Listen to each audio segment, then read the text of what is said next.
एक मिनट तेज प्रताप छोटे नेता है, कोई बोल के देखो, फिर अभी इंडी गठबंधन का सब हाल पता लग जाएगा। रायता पटना में बिखरा बिखरा घूमेगा। तेज प्रताप बोल रहे हैं, वो छोटे हैं, वो तो लालू जी के 31 दिसंबर को सारी सीटें फाइनल कर देंगे हम लोग देश में बंटवारे की।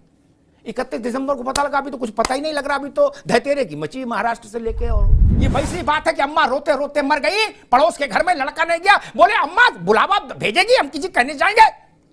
अम्मा मेरी भी है, अम्मा सबकी है, अम्मा मर गई। इंतजार करते कपड़े कुल साल में फट जाए तो भी वही पहनो रामलला के लिए। कभी कांग्रेस ने इस पर सवाल उठाया? देश में कभी सवाल उठाया क्या?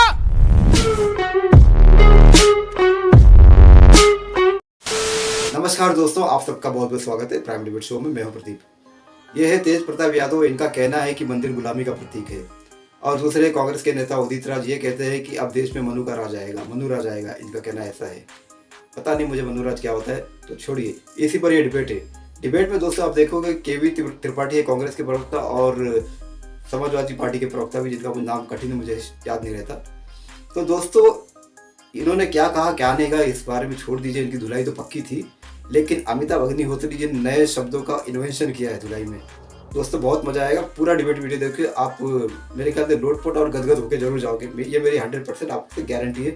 इतने अच्छे अच्छे नए शब्द को अमिताभ अग्निहोत्री जी ने अपने शब्द पिटारों से निकाले हैं। तो दोस्तों ये डिबेट बड़ी मजेदार है, अंत तक देखिए, आपको बहुत मजा आएगा। तो चलिए शुरू करते हैं डिबेट वीडियो, लेट्स स्टार्ट। ये क्या चल रहा है शमशेर सिंह जी? देखते जाओ बस। त्रिपाठी जी, ये जो बात मैं कह रहा है कोई विलक्षण बात नहीं कह रहा, ये तो गांव देहात में हर आदमी को मालूम है। उससे पूछो भैया भाजपा को जिताने में कौन लोगों का योगदान है, तो वो मोदी योगी का भी नाम लेता है, लेकिन वो ये भी कहता है कि वो मणिशंकर अय्यर, कपिल सिब्बल, सलमान खुर्शीद, दिग्विजय सिंह, इन लोगों का भी बड़ा अथक योगदान है। उसी परंपरा को आगे, ये मैं अपनी तरफ से नहीं कह रहा, ये तो सब जानते हैं, कोई नई बात तो नहीं कर रहा। तो आपके यहाँ जो नई खेप आई है, जैसे नया आलू आता है मंडी में आत्मघातियों की अयोध्या पर, उसमें उदित राज लीड कर रहे हैं।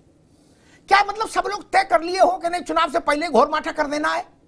अब पता नहीं आया सिब्बल वो अय्यर थोड़ा चुप हुए, ठंड है तो इधर ये चल दिए झोला लेके उदित राज। त्रिपाठी जी, दरअसल लोकतंत्र में पार्टियों में बहुत तरह के लोगों की अपनी राय होती है, वो लोग अपनी राय देते रहते हैं, लेकिन एक किसी व्यक्ति के स्टेटमेंट और कमेंट से पार्टी की लाइन नहीं तय होती है। दूसरा, अभी अरविंद जी ने जो कहा उस पर भी मैं आपत्ति दर्ज कराना चाहता हूं कि राम विरोधी रही है कांग्रेस पार्टी। ये टैग आपके देने से नहीं होने वाला है। निश्चित तौर पर कुछ ऐसी चीजें रही हैं जिनमें अंतर्विरोध रहे, मनभेद रहे, लोगों की अपनी अपनी राय है। अभी भी इस पर बड़ी बहस होती है, जैसा आपने कहा कि सोमनाथ मंदिर के समय का जो डॉक्यूमेंटेशन है, हम इससे सहमत नहीं है और ऐसा कोई भी एजेंडा नहीं रहा है, अभी भी नहीं है। और अभी भी इंडिया गठबंधन में इस पे बात हो रही, तो बड़े नेता है, उनकी किसी की ऐसी राय नहीं। हाँ, ये आपत्ति जरूर है कि आज जैसे गंगा जल एक बात बताओ त्रिपाठी जी, एक मिनट, तेज प्रताप छोटे नेता है, कोई बोल के देखो, फिर अभी इंडी गठबंधन का सब हाल पता लग जाएगा। रायता पटना में बिखरा बिखरा घूमेगा। तेज प्रताप बोल रहे हैं, वो छोटे हैं, वो तो लालू जी के आत्मज है। तेज प्रताप ने मंदिर के लिए नहीं बोला, उन्होंने ये कहा है कि अभी नहीं, रामलला तो सच्चे अर्थों में तभी आएंगे जो राम राज्य की कल्पना है। क्या भारतीय जनता पार्टी में भी गेल सेल तेल रेल बेच के नहीं थके थे जो आज राम और राम मंदिर और राम की आस्था को बेच रहे हैं? अच्छा चलिए ठीक है, मैं तो त्रिपाठी जी ठीक आप भाई त्रिपाठी जी ठीक, आपको मेरी अनंत शुभकामनाएं। आप उदित राज, कपिल सिब्बल, मणिशंकर अय्यर, दिग्विजय सिंह, सलमान खुर्शीद, ऐसे लोगों को रोज अक्षत रोली से अब पूजित करो। कमल के फूलों की, अरे कमल की तो नहीं पहनाओगे आप, गुलाब के फूलों की माला पहनाओ, बेला चमेली गजरे लगाओ, मेरी सेहत पर क्या फर्क। जैसे अभी तक परिणाम देख रहे हो, आगे भी देखोगे, जान लो, मेरी बात कभी गलत नहीं निकलती, बाबा मालिक आप जानते हो। इतना तो देश की नब्ज समझ ना आई गई, पूरा देश घूम घूम के। हमको कांग्रेस भी मिलता है, भाजपा भी मिलता, सपाई भी मिलता, बसपा भी मिलता है। आपसे मन की बात नहीं कहता, मुझसे कहता है। भाजपा का आदमी मिलता है, वो भाजपा की आलोचना मुझसे करता है। कांग्रेस वाला मिलता है, वो बताता है कांग्रेस में क्या गलत हो रहा है। सपाई मिलता है, वो बताता है अखिलेश यादव क्या गलत कर रहे हैं, क्या सही कर रहे हैं। अखिलेश यादव से थोड़ा कहने जाएगा, इसलिए मैं अंदाज थोड़ा ठीक लगा पाता हूं। खैर, आपको इतना उदार मन आपका, मैं उस पर मोहित हूं वर्ष के प्रथम दिन, कि आप कह रहे हो कि नहीं, हमें ये घर के भीतर विस्फोट करने वाले लोग भी मंजूर हैं, जो बार बार घर गिरा देते हैं, ये भी मंजूर हैं, लेकिन हम लोकतंत्र की मशाल थामे चलेंगे। तो मेरा प्रणाम आपको, कांग्रेस को। ना घर रहेगा ना मशाल रहेगी तो क्या थामिएगा, ये तो देखो। अरे घर मशाल कुछ बनी रहे तब ना थामेंगे।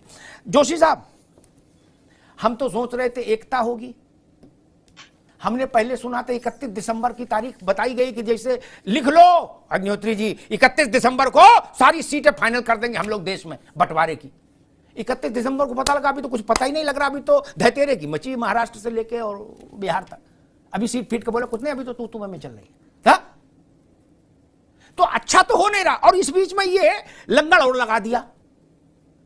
ये सब बातें कि आप लोग कभी शीर्ष स्तर पर चर्चा नहीं करते हो कि ये बातें क्यों देश में फैला की जा रही हैं, कि मनुवाद आ रहा है, राम मंदिर बन रहा है तो मनुवाद फैल रहा है, मंदिर गुलामी की का प्रतीक है, दास्ता का प्रतीक है। इसके बाद वोट मांगना, फिर मतलब फिर तो जोशी जी टीवी पे बोलना सरल, लेकिन वोट मांगने में तो हमको मालूम है, क्योंकि हम भी भारत में रहते हैं। क्या शरीर सुरक्षित रहे वोट मांगने वाले का इतने बहुत है, वोट कहां मिलना नहीं। जब ये कहोगे कि मंदिर गुलामी का प्रतीक है, और फिर कहोगे कि इंडिया गठबंधन को वोट दीजिए और हम देश में एक अच्छा शासन देना चाहते हैं, तो कैसे बात बनेगी जोशी जी? देखिए, पहले तो राम के निमंत्रण पे आपका सवाल होगा, निश्चित तौर पे आपका सवाल इसी विषय से होगा। मैं आपको बहुत क्लियर कर दूं, जब मैं बाल्यकाल से गीत को सुन पा रहा था और उस गीत के जो भाव थे उसको बार बार मैंने दोबारा जब आपने चर्चा चलाई तो उसको बार बार सुनने का काम करा, और वो गीत और भजन था वो चलो बुलावा आया है माता ने बुलाया। मैंने फिर दोबारा चर्चा के बाद उस गाने को और भजन को सुनने का काम करा, तो उसमें कहीं भी नहीं लिखा था कि बुलावा भारतीय जनता पार्टी से आएगा या बुलावा ट्रस्ट से आएगा। जब माता का बुलावा आएगा तो किसकी हिम्मत रुक जाएगी? सब जाएंगे। राम का जब बुलावा आएगा तो कौन रुक सकता है किसी में हिम्मत?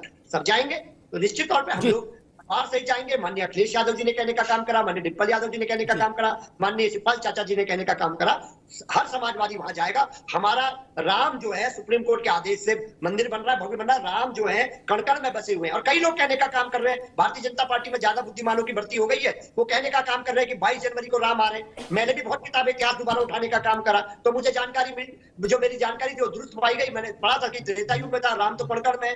तो जो लड़ाई है वो लड़ाई इस बात की है, हम मानते हैं जो 22 तारीख को है वो राम जी की वहां स्तुति हो, पूजा हो, और हम इसका स्वागत करते हैं। जो इवेंट बनाने में चैनल में बैठा था भारतीय जनता पार्टी के जब भारतीय जनता पार्टी का प्रवक्ता साथी कह रहे थे ये इवेंट को पूरा विश्व देखेगा, ये लड़ाई इसी बात की है अमिताभ जी। ये इवेंट हमारे लिए उत्सव है, देश का उत्सव है, ये विश्व का उत्सव है, ये हमारे संस्कृति, हमारे पुरातन का एक धरोहर है, उसका उत्सव है। ये इवेंट नहीं हो सकता भारतीय जनता पार्टी का। ठीक, जोशी जी ने बड़ी अच्छी अच्छी बातें कही साल के पहले दिन। ओम प्रकाश जी आ रहा हूं पर, लेकिन मैं एक विनम्र बात कह के कहूंगा, उनके हित की बात है। और भाई देखो, तुलसीदास जी कह गए कि सचिव मित्र और गुरु को भयवश चुप नहीं रहना चाहिए। मैं आपका मित्र हूं इसलिए कहूंगा जरूर, क्या आपकी बातें वजन नहीं पैदा करती, उनमें विश्वसनीयता का पुट कैसे आए? वोट तभी मिलेगा, वोट अच्छा बोलने से नहीं मिलता, जनता उसको अच्छा माने तब मिलता है, वरना अच्छा भाषण तो कोई भी दे सकता है। मान लो निहायत लफंगा किस्म का आदमी हो, अच्छा भाषण देना जानता हो तो थोड़ी वोट मिल जाएगा। 4 किताबें पढ़ लो गुलशन नंदा की तो अच्छा बोलने लगे तो उससे क्या फर्क पड़ता? वो नहीं। मैं एक बात कह लूं, सब बार बार कह रहे, त्रिपाठी जी भी मेरी इस बात से सहमत होंगे, मेरे मित्र हैं, विद्वान है, कि भाई हर आदमी छत पर खड़ा होकर कह रहा है ये भाजपाइयों का मंदिर नहीं है, भाजपाइयों का मंदिर नहीं है, राम हमारे हैं, राम सबके। Okay okay okay, cool down, Ram सबके हैं, एक्सेप्टेड। फिर हर आदमी ये भी कह रहा है छत पर दूसरा वाक्य कि बुलावा आएगा तो कौन माई का लाल रोक लेगा हमको? यस, कोई नहीं रोक सकता। माई का लाल क्या क्या, पिता का लाल भी नहीं रोक सकता, किसी का लाल नहीं रोक सकता, और लाल क्या पीला भी नहीं रोक सकता, काला भी नहीं रोक सकता। ओके, लेकिन बहुत विनम्र बात कहता हूं, बहुत विनम्र बात।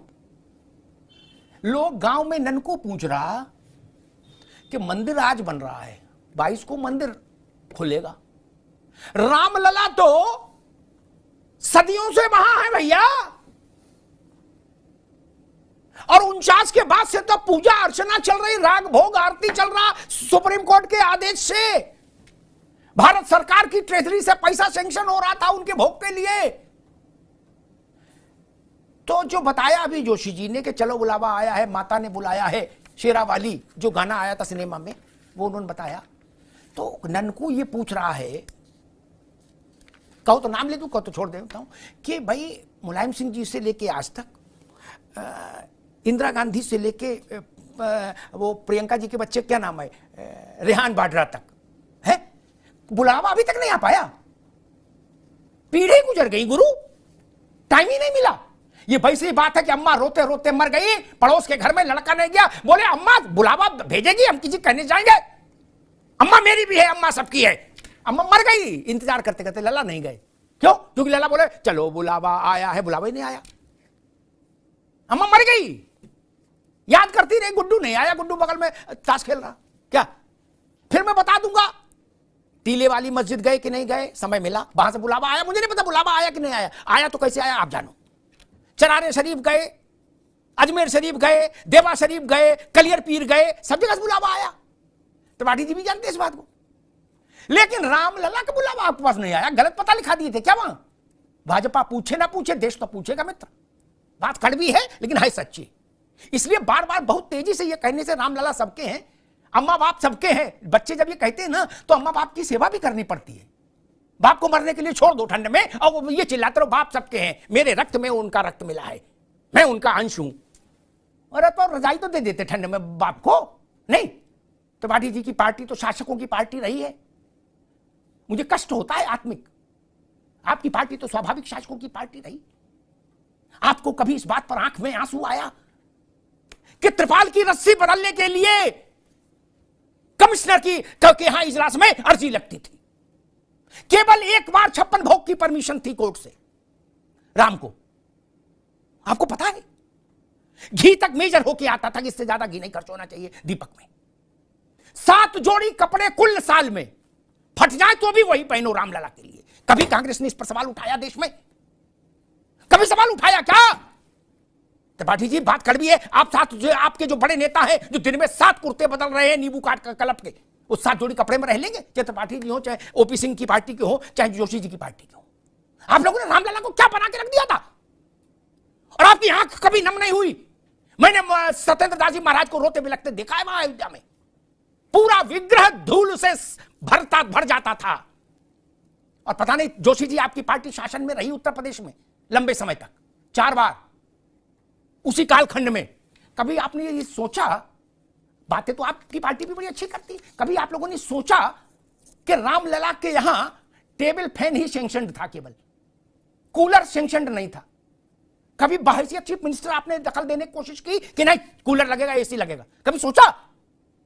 आपके घर में एक टेबल फैन दे दे, सारे एसी हटवा दे, आप रह लोगे? मेरा मन दुखता है, मेरी आत्मा दुखती है। आप लोगों के बाथरूम में भी एसी लगा है। रामलला के दरबार में एक टेबल फैन सैंक्शन था, एक टेबल फैन सैंक्शन था सिर्फ। और आप लोग के तो राम सबके नहीं। खत्म। तो दोस्तों डिबेट हो गई खत्म, वीडियो हो गई पूरी। उम्मीद करता हूँ दोस्तों ये डिबेट वीडियो आपको पसंद आई होगी। अमिताभ अग्निहोत्री धुलाई सेंटर में समाजवादी पार्टी के प्रवक्ता और कांग्रेस पार्टी के प्रवक्ता केवी त्रिपाठी जी की अच्छी धुलाई हुई और नए नए शब्द को आपको देखने मिले। मैं उम्मीद करता हूँ ये डिबेट वीडियो आपको बहुत पसंद आई होगी। तो दोस्तों अगर इसी तरह का कंटेंट और अमिताभ अग्निहोत्री जी की वीडियो आपको पसंद है तो चैनल सब्सक्राइब करते जरूर जाना। मैं अमिताभ अग्निहोत्री जी का खास प्रशंसक हूँ और उनके डिबेट वीडियो पर ही मेरा हमेशा फोकस बना रहता है। जैसे भी हो उनकी डिबेट वीडियो मैं हमेशा कवर करने की कोशिश करता हूँ और अपने चैनल पर लेके आने की कोशिश हमेशा करता हूँ और लाता रहता हूँ। तो दोस्तों उम्मीद करता हूँ आपको ये कंटेंट, ये डिबेट वीडियो मेरा काम पसंद आया होगा। चैनल सब्सक्राइब करते आप जरूर जाओगे। मिलता हूँ आपसे अगले वीडियो में, तब तक के लिए जय हिंद, वंदे मातरम।